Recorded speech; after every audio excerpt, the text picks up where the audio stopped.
Okay, all right, I'm letting meeting in right now. Okay. But it's very strange because I work with teams of other, like, what is it? Tell him he's on. Yeah, you're on. We can hear you. Hey, We'll, man. we'll let you drop in. All right, thanks. Hi, sorry about that. We have some technical difficulties. No problem. How are you, Manny? Good, what's yourself? Yeah, I'm doing good. Thank you. Great. All right, so when we get started, why don't you just give me a brief introduction of your background and specifically, focus more on your experience with Tusker and your role. Definitely. What you with it. Yeah. Quick summary. Yep, I can do that. So my name is Manjusha Kondapalli. I have 10 plus years of experience as a QA analyst. So in my career, I got to involve heavily with manual testing and also automation testing. I have good experience and exposure towards using REST API, APIs using Postman, and also doing automation work towards APIs as well. So coming to the automation background, I have the knowledge of Selenium and also with Tosca. So my experience with Tosca is about like 5 plus years for now. So I initially started my journey with Tosca. Um, 5 years ago, like when I was working to a client called Saya. So we were like consulting services from Society to them, and basically they wanted to introduce like a tool for their automation. So at that point of time, we suggested Tosca, but the client was more interested in like if we can show them a working concept of how the tool actually works. So at that point of time, I was like newly introduced to Tosca. I have done my AS1 certification plus AS2 certification, and I have submitted a POC. Like it's very new for me. I have no exposure to the tool, and also like very less resources were available at that point of time. So I used to directly connect with the Tricentis team and basically learn that tool, and how like that my journey started with Tosca. And currently, I'm also in my current project. I'm doing. I'm in hands-on with Tosca too. Got it. Okay, well, thanks for that introduction. Okay, so let's dive into it. I just want to give you a heads up. So there's going to be potentially 2 rounds. This is what we call the technical round, right? The pre-screening. So it's going to be more deeper dive on your Tosca knowledge. And then we'll have the final client interview, right? Which is the Lockheed customer. And that one will be a different forum. So, but we'll talk about that one later. So let's go into Tosca. Mm-hmm. So can you identify for Tosca? You mentioned you used it for web and API, correct? That's correct. Right. Mm-hmm. All right. So have you used it for web tables? I would hope. Yes. Sorry, Web what is tables. Web tables. Web tables. To create the test data. No. Just a UI table, like a table. So you have a table and you have to do something with it. Correct. Have you used Tosca for web tables? That's what I'm asking. Yes, I did. All right. Okay. Good. Okay. So then, what can you do with web table? Please help me understand. What can we do with a web table with Tosca? So basically, if there are like list views or like like a row of data that is getting displayed. So at that point of time, we steer the objects in a table view, so that like we can identify the objects independently and help Tosca recognize those particular values in the module section and stuff like that. Okay. So what are the action modes you can do with a table, to be more specific? Basically verify, input, probably like clicking, and action mode constraints also, like to specify like a particular object, to verify a particular object. Correct, exactly. So and also make sure you probably know this way, of course, off the top of your head, but of course, you have to be able to select it, right? Yes. Select the table. So the action modes are like select, input. You make, constraint, and verify, right? Correct. Right. Verify. Yep. Okay. Now, how do you filter in a table? How do you get to the for example, let's say you're on a row number 3, and you're trying to sort by the order number. How would you do that? I will basically identify with row numbers and also like column numbers, and basically if I have to select like row number 3, I will like independently call like hashtag 3 or something like that, and basically like make it as unique object and try and specify Tosca to identify that particular value in that particular row. Right, got it. Okay, so yeah, that's good. Yeah, so it's dollar and pound sign. Oh yeah, dollar and pound sign. So we have to, yeah. Yeah, use that. Perfect. Okay, good. Now, have you used Tosca templates? Yes, I do. So good. So then explain to me, how have you used templates? Give me the breakdown. Wow. Not what is the template, but how have you used it? Give me an example. So I go to test case design, basically create a folder there and create a data sheet inside that. And also I add attributes and instances to identify different values inside the test sheet. Like suppose there is a column value, column header or something like that, I keep an instance to that. Now, yeah, see, listen very carefully. I'm not asking you the how to do a template. I'm asking you, what have you used the template for? So give me the use cases of how you use templates for what type of scenarios. Give me an example. So basically when we have large sets of test data, instead of like hard coding the values, I want like my data to be called out individually into a like to also create the test case in a very logical structure, and basically like to read this whole test data automatically. So I use the test case design templates in order to create my test sheets. Right. Okay. So you mentioned for data. Right. Okay. Yes. For large amounts of data. Yep. Which is that's fine. But another good use of it is also, for example, let's say you have an ordering, type of application with your ordering, and you can make different types of orders, right? You can do different types of product types. Correct. The workflow is very similar. Maybe 80% of the steps are the same, but 80% are not, right? So, obviously you should think about a template. So how would you handle a template like that? So, for example, if you notice the test cases, for example, the first one is creating some orders for some clothing. Shipping information. Another one's creating order for furniture. Another one's creating order for blah, blah. So help me understand, how would you handle those different category types inside of a template? What would you use? So basically each one is a different test scenario for me, and I will create different instances inside my template, like one for product information, and also like when there are like multiple products, as you mentioned, I will create like each instance for each product, which will basically like automatically Tosca will create each scenario for that, and based on that like it will add the test scenarios for me, like how many test scenarios I can derive out of that particular template I'm creating. Right, got it. Okay, good. Yeah. So have you used it in that sense too, or not really? Yes, I did use instances.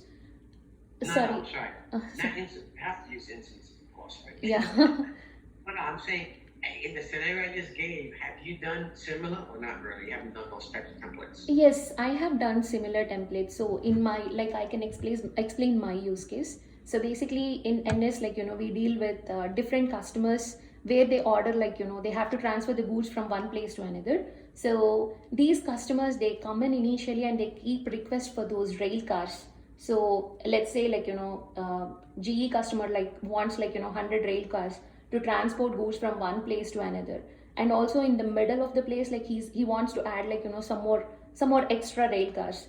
So at that point of time, like, we need to make sure like that particular customer, like bringing that particular customer key, and with that particular customer key, I'm reusing like, the same information, like whatever has been present. And basically whenever that particular rail car is stopping, I have to add like, more new rail cars for that particular customer. So in my template, I will say like, based on the live data that is coming in, I will say like, whenever that particular rail car is stopping, based on the available rail cars, add some more new rail cars for this particular customer. And also not only adding like, the shipping information and everything of that particular rail car needs to change from that particular destination. So it becomes a new destination. So basically like, we did automation for these type of examples. Yeah. Got it. Okay, good. And how many years of Tusker you have again? Sorry, Manny. What was the question? How many years of Tusker do you have? Just curious. Oh, it is a multi-user. You are asking about number of users, right? No, how many years of experience? Oh, do it's you have? 5+ years hands-on. Tusker? Yes, Tosca 5+. Yep. Really? Okay. That's good to know. I thought I heard that before. I just wanted to confirm. Okay. So now, moving along here. So with Tusker, it has some looping statements. Can you explain all the looping statements? What are they? Yeah, I use do statement, if, while. Yeah, all these are the looping statements. So what's the difference in the do statement and the while statement? While statement is like, when it is going into that, like I want that particular scenario to run multiple times, and like, then I use the while statement. Coming to the do statement, I mean, it's not very much different, but again, when this particular action is happening, I want this action to also happen. At that particular point of time, I use the do statement. Okay. So for that one, you need to brush up on the answer, because the right answer is you have to understand when to use a do statement and a while, right? So it depends on the condition, right? Correct. So in other words, if you're testing where you need to loop through first to get the condition, right? Correct. Then you could do like a do statement, right? Uh-huh. A while to me would be more like, for example, let's say you're going from page A to page B, right? You select something, make it up, some submit form button. Mm-hmm. And when you submit it, it takes us to the next page. Correct. Well, unfortunately, that page doesn't paint everything that we need, right? Mm-hmm. For example, make it up in the middle of the page, there's some table that shows up. But it's sporadic. Sometimes it shows up in the middle when it's painting, or sometimes it shows up at the end, right? So for that, you do a while statement, correct? Like Yeah. a while. Yeah. Keep on, Mm-hmm. check this condition. If this is not there, then keep on looping like that. Correct. So basically, like, it loops like until it finds that particular condition. Right. They both loop. Right. My point is, you should know the difference between, right? Mm-hmm. Do statement versus a while statement. Correct. Yeah. I mean, yeah, you're right, man. And construct it's all about the condition. So you need to make sure you understand that if you just make that statement saying they're both the same, they're not really, right? One is testing the condition up front, the other one tests it later after doing the steps. Yeah. So it's a big difference. So if you use the wrong one, it may not work. Yeah. That. Okay. Now what's another constraint that you should be, or another or parameter you should be aware? So for example, the scenario I just gave you, you have application, this application, but when it goes from page A to page B, it's random, right? It can come back in 10 seconds or 45 seconds. But you have to loop. It can take 2 minutes sometimes. Yeah. Because it can. So then, how many times do you loop by default? Until it finds the exact value, it will loop it.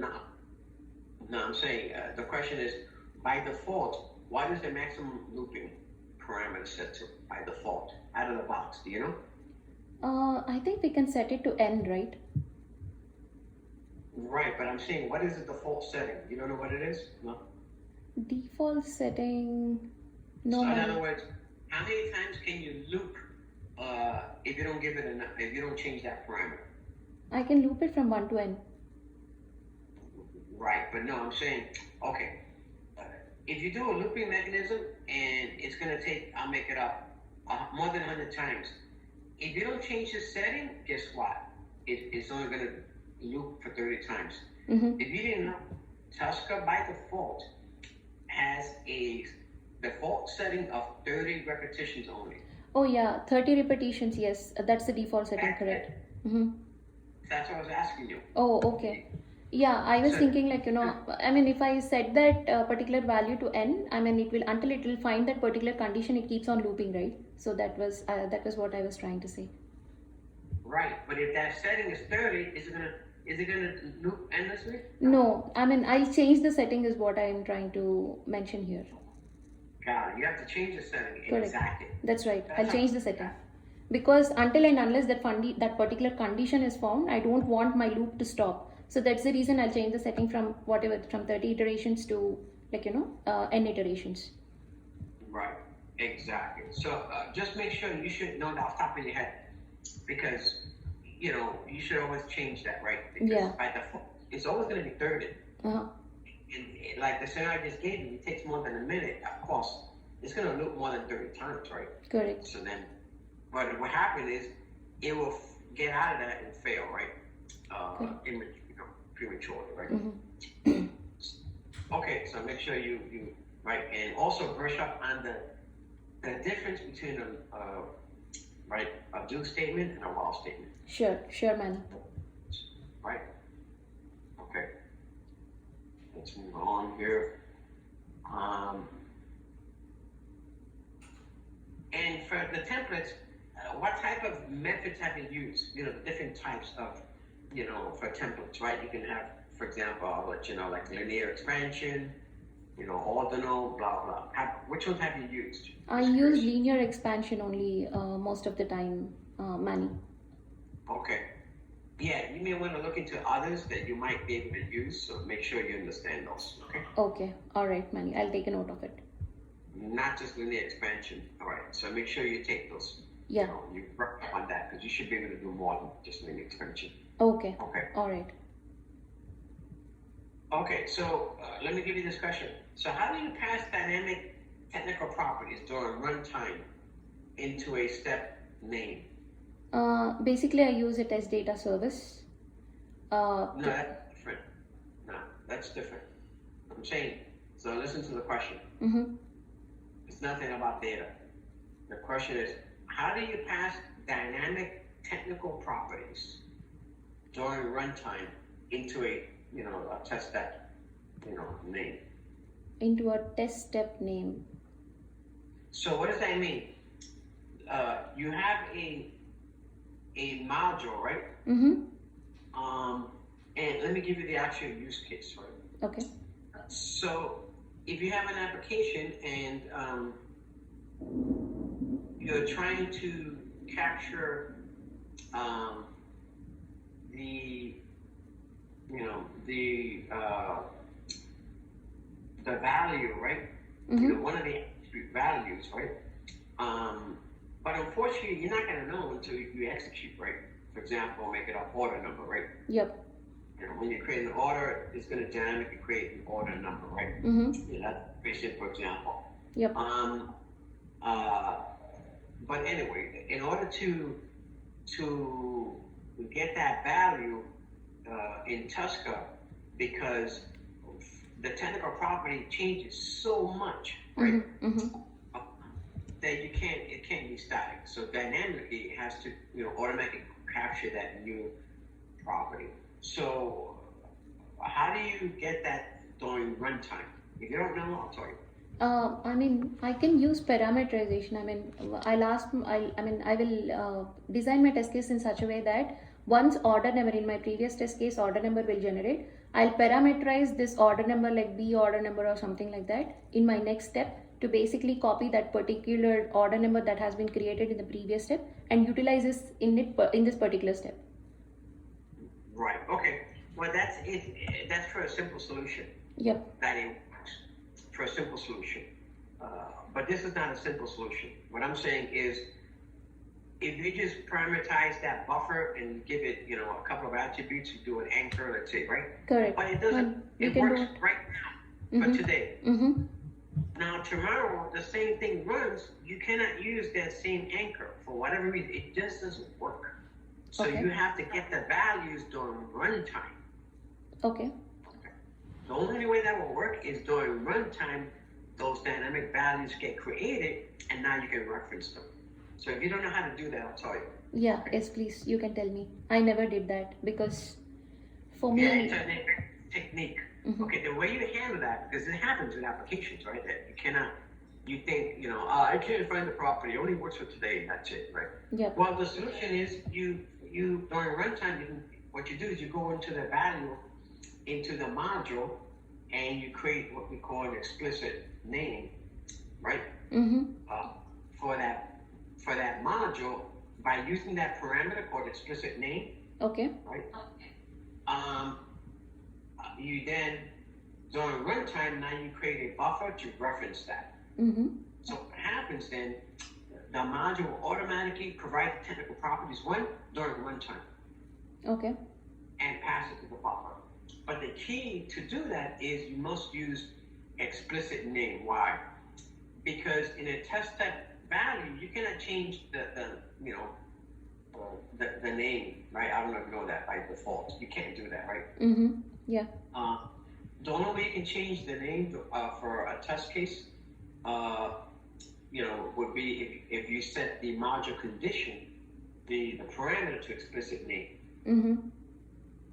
So I don't know if you know that, if I lost you. I mean, yeah, it is like, I know, like, we define the explicit names, but yeah, I mean, I have never done this scenario, honestly, because If I were you, it you should utilizes look the into data. that, Mm-hmm. Yeah, because it's an advanced technique, and we do that quite a bit. But if you Oh. don't even know how it works, it's not a good thing, right? You should know how that works. So, okay. for example, when I say explicit name, you should automatically know. Oh, I know how to do that. Yeah, I get it. Yeah, I yeah. used it for this. I heard But you about don't- it, but I have never used it, Manny. Yeah, Right. So that's another one you need to brush up on. Okay? got it. Okay. So explicit name.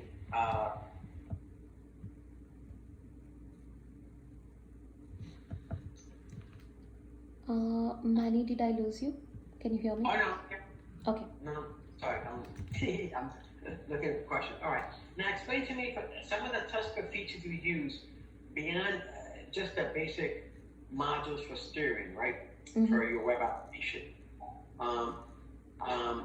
So let me give you an example.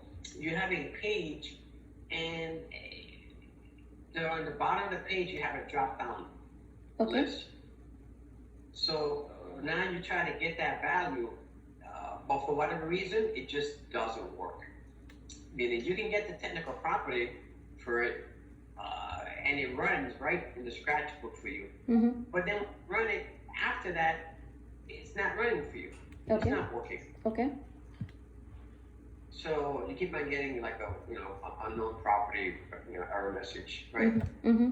So how do you solve that? So again, the solution, the problem is this: you have a table, a drop-down table, Mm-hmm. and it comes, in the bottom of the page. So, but unfortunately, you can't click that object, right? That control, it just doesn't go there. How do you handle that in Tusker? I mean, I'll try to see, like, by the properties itself, like, if there is any way to identify it, but still, like, some of the values cannot be, like, identified by Tosca Xscan that perfectly. So, most of the times, like, if that is the case and there is no other way to basically identify them uniquely, then probably I'll go to Vision AI. Okay, yeah, we don't use Vision AI here. Oh, you don't use but it? anyway, Okay. No, we can't because it's I don't know if you know, but Vision AI actually goes to a cloud Oh. server. I don't know that. Then It in goes- that case, I will take help from the developers to provide some unique property or unique identity for that particular Yeah. list. This is different. This Now, is different. you know the properties, Okay. right? The properties. Uh-huh. It works for you when you Yeah, when you're that in totally that makes page- sense. Yeah, that totally makes sense. But page, but you can't. So, what property would you use? Let me reword that question Okay. to help you more here.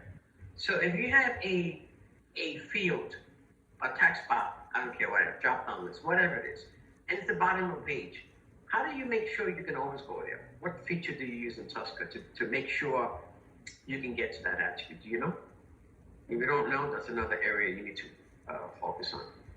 Yeah, you can tell me, Manny. I mean, according Okay, to me, fine. like, I use standard modules, like whatever for the list view or something like that. But if there is some other technique, yeah, please do tell me. Have you ever used scrolling behavior? Scrolling behavior? Yes. Yes. Behavior driven development. Yep, I have Yes. done that. Right, but you never used it, I guess, because that's the answer. Oh, scrolling behavior. But you're Yeah. mentioning that it is a drop down, right? I know it is at the end of the page. But it doesn't matter. It's the bottom of the page. That was the key. That was Okay. giving you hints. Okay. With scrolling behavior, how can you affect scrolling behavior? What are the values of scrolling behavior? What is it? No idea. Like, see, so you haven't used it. Another one you gotta brush up. Okay. With scrolling behavior, you can say top. So if the field is in the top, you say top. Okay. If the field is in the bottom, you say bottom. Okay. If the field is in the middle, you say middle. Okay. Okay. So why? It's a scrolling mechanism. You see? Uh-huh. So if you have a page, for whatever reason, and it can't get to technical properties because you have to scroll down first. Okay. You see? It's because your point is event driven.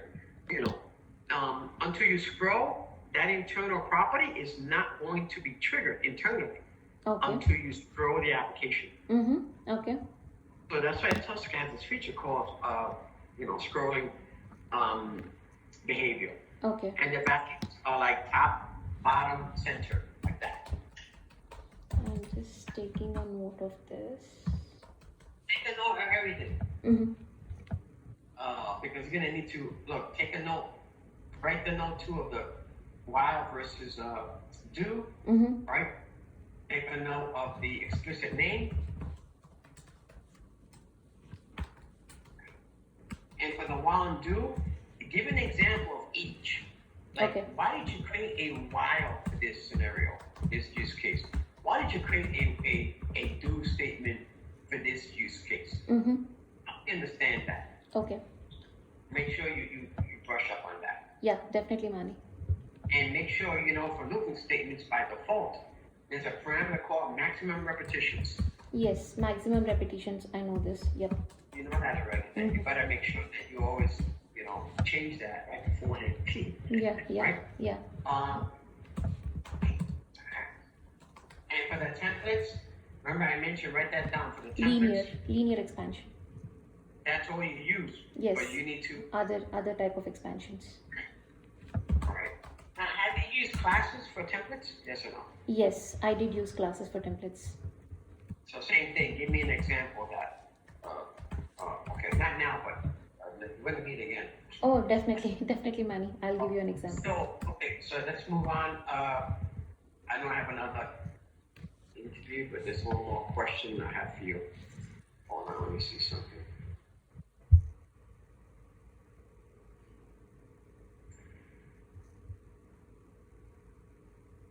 No, we're good. Just want to make sure. Okay. So hold on a second. Let me find this where I left off. So regarding this question of how have you used Tusker beyond the basic modules, right? Remember I asked you that question? So what you want to understand about that, what I'm asking to read into that is you should come up with some, besides, like I mentioned, scrolling behavior. There's other features, like, I don't know if you heard of ignore invisible table content. Sometimes, right, you have invisible, let me give you an example. You go into a table. Yeah. And you're trying to get to the row and the column, right? So you're Right. creating a constraint, right? Correct. Using the pound, whatever you want to call it. And you see it, right? You see the data's there. It's telling you you can't find it, it's not working. So what you need to do is set this parameter, which is called ignore invisible table contents. Write that down. Okay. Ignore invisible table content. That is a parameter. And you use that for a web table because sometimes these tables, so by default, it will be set to false. It's a true or false, right? So you have to set it to, accordingly, right? If you set it to true, then you may have some data in there that you don't know about, right? It's some internal stuff. So Tusker would then automatically clean that up for you. Okay. And then magically it'll work. Oh, nice. Okay. Just setting that through. So Okay. you set that. Another one is with modules, when you have a scenario, like I just mentioned before, it's a synchronization issue, right? Yep. You're going from page A to page B. So how have you handled those types of synchronization issues? So we have T-Box wait on module that basically it's a standard module, and also to match the application speed and the Tosca speed, I think we can do this in the settings itself, that synchronization settings. And mostly it is like T-Box wait on that I use to make sure, like, it is Not good. navigating to fun. So, we don't use that wait on thing, that hard-coded wait on, because it's not a good thing, right, to use. Okay. So we use more logical wait-ons, right? A more logical wait-on, like a verify, right? Verify until this attribute is visible or is enabled, right? Mm-hmm. What is the other attributes? Help me out. Visible, enabled, what's the other one? Enabled and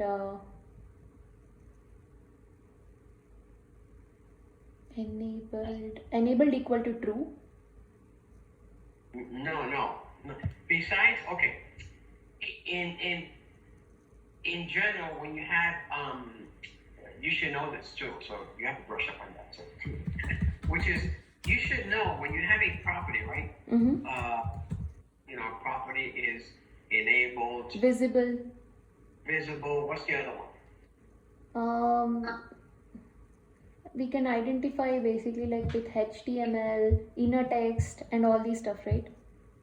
Right. Uh-huh. Right, okay. Do you know the difference between visible and enabled?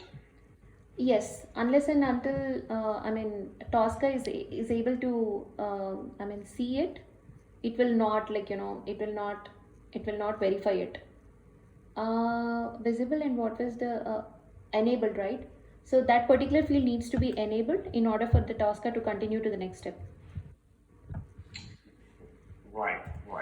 Visible and So- enabled. I'll brush up, Mani. You have to brush up on that because the real key difference is when something is just visible. Let me give you an example. If you use your own property, you won't help yourself. Mm-hmm. There's a drop down, right? Correct. There's a drop down list box, okay, and it has like 100 attributes in it, okay? Mhm. It's pretty big. Mm-hmm. If you use visible for that, and now you have to select something from that drop down. Okay. You know what could happen to you? You think that may work? You may get lucky, it may work. Mm-hmm.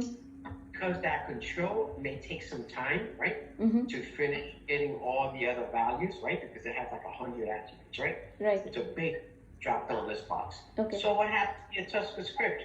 And let's say if you say visible and you have 100 items there, I'm going to tell you that 9 out of 10 times your script's going to fail. Oh. Why? Yeah, Why because would it? Because all you're saying is, hey, if this field is visible, click it immediately. Yep. Correct? Is that going to be right? No, that's the reason we have to keep enabled also equal to true. Exactly. Instead, you want to don't use visible, use enabled Mm-hmm. for that scenario. Yeah. Typically, I don't recommend to use visible, at all. Mhm. Unless because typically the reason you have to find a property is because you need to do an action to it, correct? Correct. Right? Visible could be more for verification, possibly, right? Mm-hmm. Even then, sometimes if it doesn't finish painting the whole statement, you could get screwed there too. But Yeah. anyway, enough said. Make sure you understand, right? Yeah. Well, and the third attribute, right? Yep. Okay. Another question. And these questions, okay. So regarding synchronization, the way you handle synchronization in Tusker, right? Mm-hmm. You can handle it, like I said, with like do statement or while statement for synchronization issues. You can use a scrolling behavior. You can use, also, I don't know if you ever heard of these features at the module level, but you could do wait after and wait before. Yeah. Heard of Wait that? after and wait before. Yeah. What is that? Wait after, wait before. What does that mean? So basically, wait after is nothing but until the page is rendered, like it should not go to the next step, and we introduce a wait time over there. Even the wait before also, like to perform certain actions, we will say like we'll give some wait time for the wait before as well, in order for Tosca to wait. No, I'm saying that's what I'm saying. Have you ever heard of an attribute? It's called wait after, or an attribute called wait before for the module. It has nothing to do with numbers, so you know. No. Write that down. That's another one you don't know. Okay. Okay. So what is that? Well, basically, the scenario I gave you. Remember, you're going from page A to page B. Correct. So what you do is, instead of doing, you try this looping and it's not working. Okay. Yeah. You try the while spin, it's not working for you. So what you do then is you can create a wait in the module itself. There's a property called wait before, right? And if you make that setting, right, then it will help. Okay? Oh, okay. Or you can wait after as well. I remember introducing some wait times, but maybe I'm wrong, Manny. Right. It's a safe setting. Right. Okay. Right. But the key point I'm trying to make is, where do you put this wait before and wait after? Those properties. Where is it at? I mean, in the property section. Oh, right, of the module, right? I mean, at the module in the property section. Yep. That's the key. You have to say the words correct. Oh, is that okay? Okay. Why? Because it's not. If you put it in a test case, that ain't gonna help, right? You have to do it in the module. Yes, in the module itself. Yep. While scanning the And some module. people don't know that.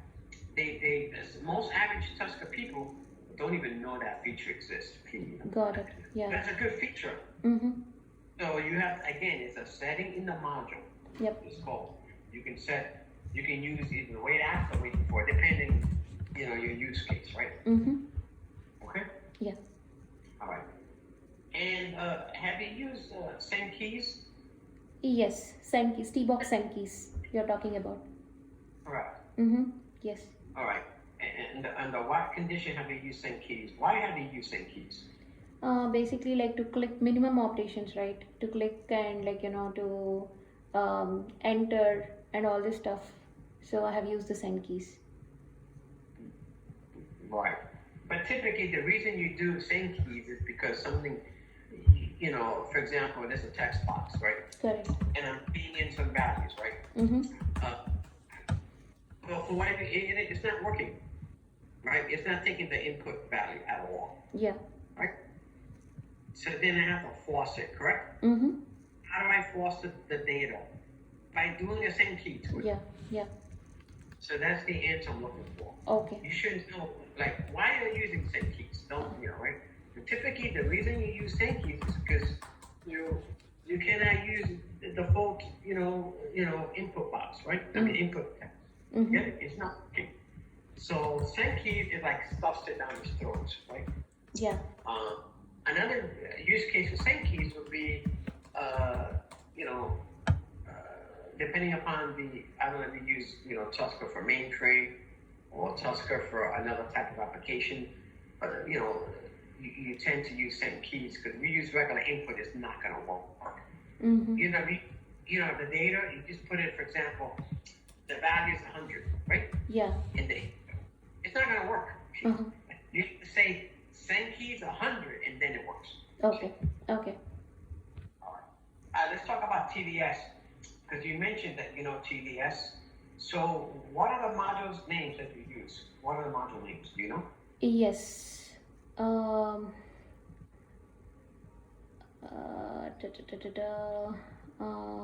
Just a second. I'm brushing. Like update record, delete a record, move a record, create a new record. These are all test data service modules. Yes. So that should be off top of your head. Yeah. Shouldn't have to think about it. So what am I saying? You should know automatically. Like you said, you can create one. You can find, right? You can find, right? You can update. Find, update, You Move. can move the record. Yes, and also the most delete. important one, and you forgot the most important one, the last one. The expert module. Have you used it? No, I haven't used. I just use for creating, updating, moving, and also editing, and also delete. Also have used, but delete also like very minimum use. Like in 1 or 2 test cases we have introduced it, not more than that. Okay, well look into the expert module. Okay. So what is the expert module? What the expert module is like a collection of all the other modules combined together. Mm-hmm. It's more advanced. So it gives you a combination of features, right? Okay. For example, I can, create and then update as well, right? Mm-hmm. And let me give you an example of what it does for you too. For example, if I create a TDS table and I'm creating some credit card numbers, as an example, right? Mm-hmm. And I have 100 rows, right? Okay. So now my next test script is going to now, search that table, right? Find the first record and consume that record, correct? Mm-hmm. Well, if you use the expert module feature, it will automatically now lock that record, Mm-hmm. okay? And it will create the status as consumed, so that then, if you have to, the next person who has to create the script with the same table, they will not use that row. That row is now consumed. Oh. So by doing that, you avoid, having to do the move, for example, right? The scenario I just gave you, if I have a script that must use only new credit cards, Okay. like with no transactions, Mm-hmm. right? But then if I, create the first record, use the first row, Mm-hmm. then when I finish it, I have to now move it, correct? Move it from table. From that table, I gotta move to another table, correct? Correct.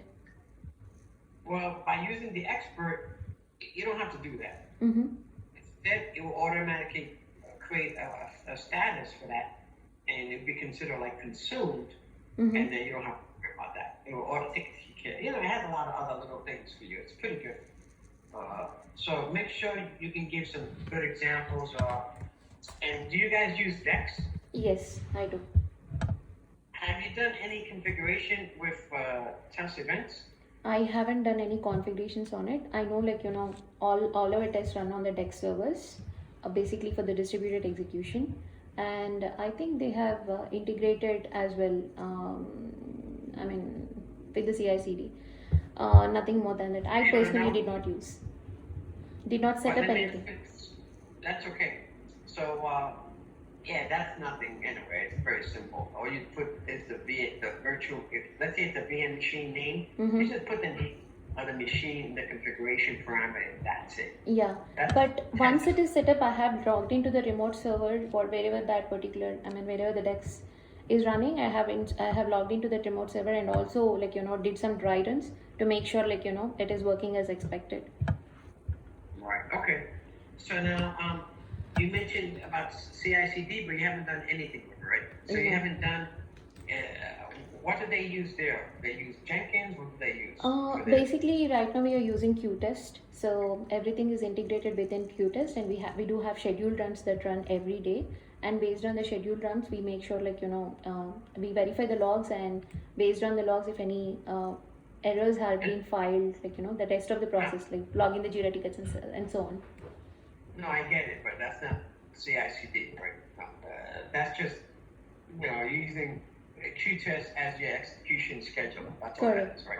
Correct. That's not CI/CD, right? CI/CD. We are close there, Manny. I'll not say it is fully integrated yet, but we are planning to do that. Right now, it is in process. I'm involved in the meeting, so I do know what is going on. But we do have Tosca automation architect who helps us doing and setting up all this. Right. So you have okay. The reason I bring this, just curious. And again, most automation engineers, sometimes don't get that exposure. Yeah. But when we talk CI/CD, you should always, think about which is your build tool, right? Your configuration. Your build tool. So, for example, is it Jenkins? Is it GitLab? What do you guys use? Do you know? It's Jenkins only. That's not GitHub. Got it. good to know. Yeah. All right. Yeah, I would just, if I were you, make sure you brush up on at least understand the concepts Yeah, of it, definitely. because the way it works, typically it works this way. I'm a developer, right? And I have to produce a bill, okay? Right? Yeah, It's a weekly bill, right? Well, you guys create some automated scripts, right? correct. So what I do is I'll say, hey, give me those scripts, and I'm going to include it as part of my pipeline. Yeah, So that the first thing I'm going to do is I'm going to run a small sweep, right? correct. And it's going to be the smoke test. Correct. If that passes, then I'm going to run the next sweep, which is the full regression. Like, if that passes, then now the users can, or whoever, the QA people, you know, right? So that's all part of this you know, the CIC, you know, yeah. continuous integration or And continuous development. right? You know, continuous testing, right? Yeah. Paradigm. So you should understand that, right? That's the whole purpose of that. Yeah, Okay? yeah, got it, Manny. All right.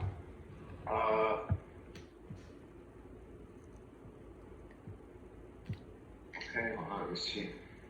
Oh, this is just more about data parsing. Mm-hmm.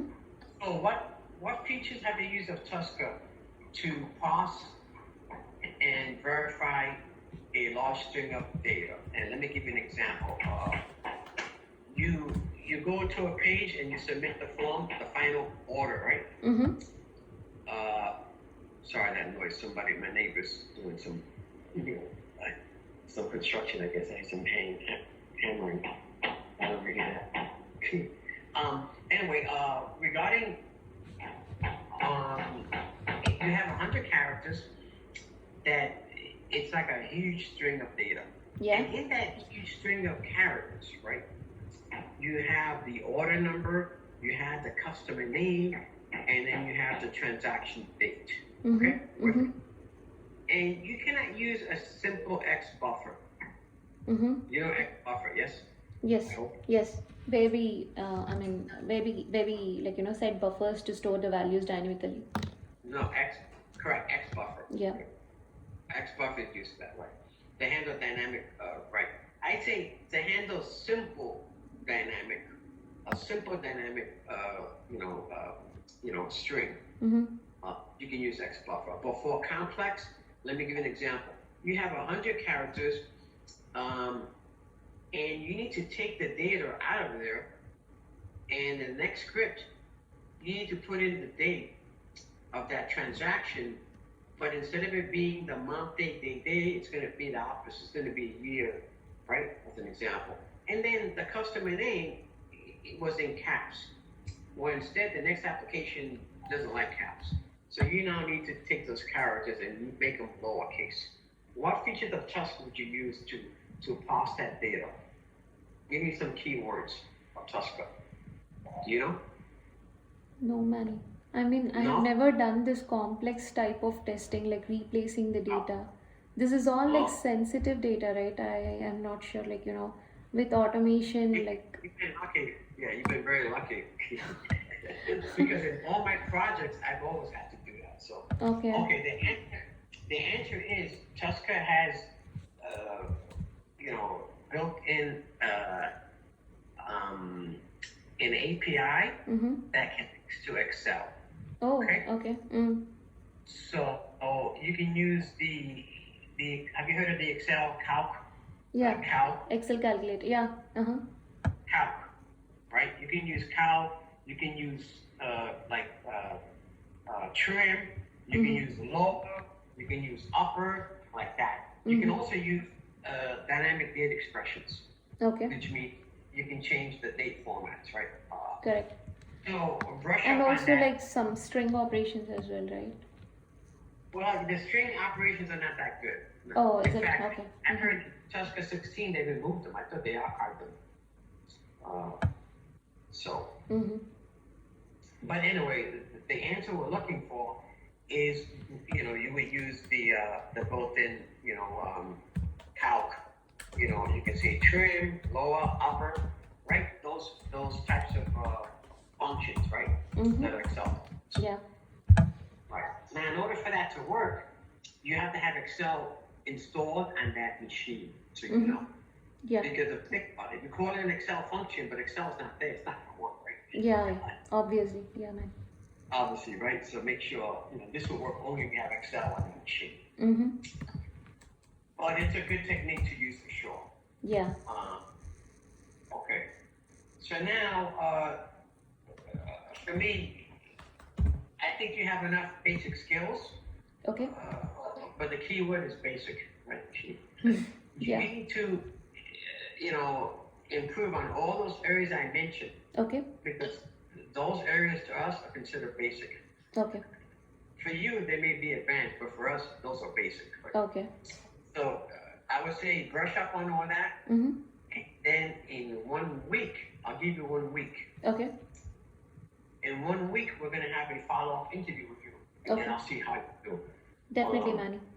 Because you won't be ready to pass the next interview. Not Okay. with what you answer, you will fail the interview. Okay. In addition, because I'm just talking, these are just Tusker basic questions. Mm-hmm. When to the customer interview, oh boy, get ready. I'm gonna have to prep you for that one. Okay. Those are gonna be more. Now the good thing about you is you have good communication skills. I hope. Okay. You need to improve your listening skills though. Yeah, makes So sense, Manny. put that down. Mm-hmm. Put that down for you. Listening, very important. What am I getting at listening? When you listen to the question, right? For example, if I say, how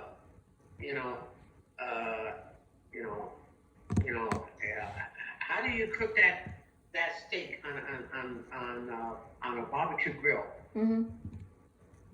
That's a question. Oh, How that's do you cook steak on a barbecue grill? I expect you to give me the answer. Oh, the way I do it is I first heat up my barbecue grill for at least 10 minutes, and then I throw in my steak, I put it on high for 1 minute each, and then I change it to this. I'll give you the details. yeah. But instead, some people don't listen to the question, and they'll say something completely different. They didn't understand the question. Mm-hmm. And instead, they'll say, oh, what type of, I use the Weber grill. That's what I use. I Okay. use one. Is that the right answer? No. No.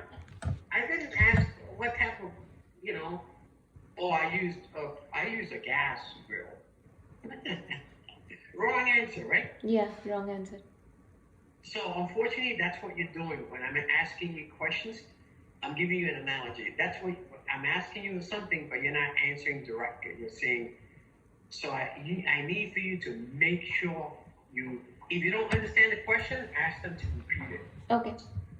Because if not, you're going to answer, and if they're the wrong answer, they're going to say, she doesn't have good communication skills, Okay. which is not good. I think you have good communication skills, but you need to improve your listening skills. Yeah. Okay? Yeah, got it, Manny. Especially the next round of interviews, they're going to be complex questions. And let Okay. me give you an example of some of these right now, so you can say, oh boy, I know what you mean. Mm-hmm. But they're only going to ask you this once. So you have to make sure that you really understand these questions, right? Mm-hmm. So for example, I'll say the last one, which is a very complex question. It's more about design, to gauge your skills for designing scripts. So there's an end user who performs regular regression testing Mm-hmm. for an online clothing store. This user will test typically 2 separate regression tests that he runs, this end user. Mm-hmm. One test that he runs against the online store is he'll create 3 separate transactions, 3 online orders with 3 different forms of payment. He'll pay by check, he'll pay by card, he'll create by money order. For the second regression test, for those orders, he wants to be able to track the orders of the orders, right? For example, it can go from ready to ship to shipped, right? Like the status, right? Okay. How would you design, automated regression tests to handle those 2 regression tests and make sure the data is persistent? Okay. A complex question, yes. Yes, it Can you is. answer? Can you answer it? What is it? Yeah, there are many ways to test this particular scenario. Like we can, since it is a regression list, basically it will include all positive scenarios and also negative scenarios. In positive scenarios, maybe we can introduce the happy path by adding the orders and doing the. Wrong answer. Wrong answer. You Okay. see, you're not listening to the question. Okay. The beginning of the question was, right? So basically, the question is, what Tosca features would you use, right, to handle these regression tests? Okay. Regression one. So basically, I'll add all the data to the test sheet, and prepare scenarios where like Okay. credit card payment. Yeah. No, let me help you out here. Uh-huh. You would handle it is you would say, for regression test number one, you mentioned it's going to be an online payment, right? The 3 different online payments, 3 different orders.